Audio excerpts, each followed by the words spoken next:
రాత్రిళ్లు పనిచేసిన రైతు నీడ. పచ్చగా విస్తరించిన పొలాలతో ఉన్న ఒక ప్రశాంతమైన గ్రామంలో గోపాలనే రైతుండేవాడు. అతను గ్రామంలో అత్యంత ధనవంతుడు కాదు, కాని అతనే అత్యంత కష్టపడే వ్యక్తి. ప్రతిరోజూ సూర్యుడు ఉదయించకముందే గోపాల్ తన పనిముట్లు తీసుకుని మట్టిదారిలోనుంచి పొలానికి వెళ్లేవాడు. జాగ్రత్తగా దున్నేవాడు, సరైన వరుసలో విత్తనాలు వెయ్యేవాడు, ఓపికగా నీళ్లు పోసేవాడు, చిన్న చిన్న కలుపు మొక్కల్ని తీసివేసేవాడు. ఇతరులు మధ్యాహ్నం చెట్టు నీడలో విశ్రాంతి తీసుకుంటే గోపాల్ మాత్రం తన పంటను చూసుకుంటూనే ఉండేవాడు. ఒక వారం తర్వాత ఒక విచిత్రం మొదలైంది. ప్రతి ఉదయం పొలానికి వెళ్ళినప్పుడు తనకు గుర్తున్నదానికంటే పొలం ఇంకా బాగా కనిపించింది.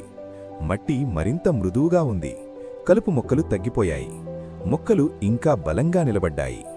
గోపాల్ ఆశ్చర్యపోయాడు. రాత్రిళ్ళు నన్నెవరు సహాయం చేస్తున్నారు అని ఆలోచించాడు.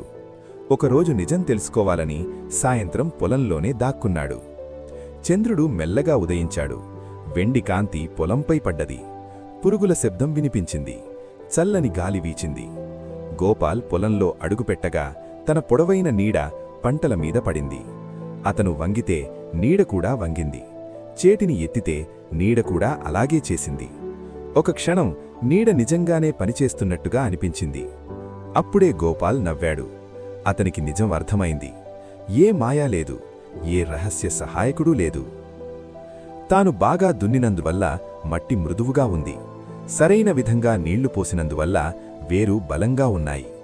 జాగ్రత్తగా కలుపు తీసినందువల్ల కొత్త కలుపు తక్కువగా పెరిగింది.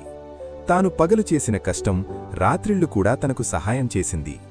తాను విశ్రాంతి తీసుకున్నప్పటికీ తన కష్టం పనిచేస్తూనే ఉంది. మరుసటి రోజు గోపాల్ తన పచ్చని పొలంలో నిలబడి గర్వంగా చిరునవ్వు చిందించాడు. అతనొక ముఖ్యమైన విషయం తెలుసుకున్నాడు. మనము నిజాయితీగా, ఓపికగా కష్టపడితే మన కష్టం మనకు కనిపించకపోయినా మనకు సహాయం చేస్తూనే ఉంటుంది. నీతి: కష్టం ఎప్పుడూ వృధా కాదు, మన కష్టమే మనకు కనిపించని సహాయం చేస్తుంది. చూసినందుకు ధన్యవాదాలు. ఇంకా మంచి కథల కోసం టైనీ టాడ్లర్ టైమ్స్ ఛానల్ను తప్పకుండా సబ్స్క్రైబ్ చేయండి.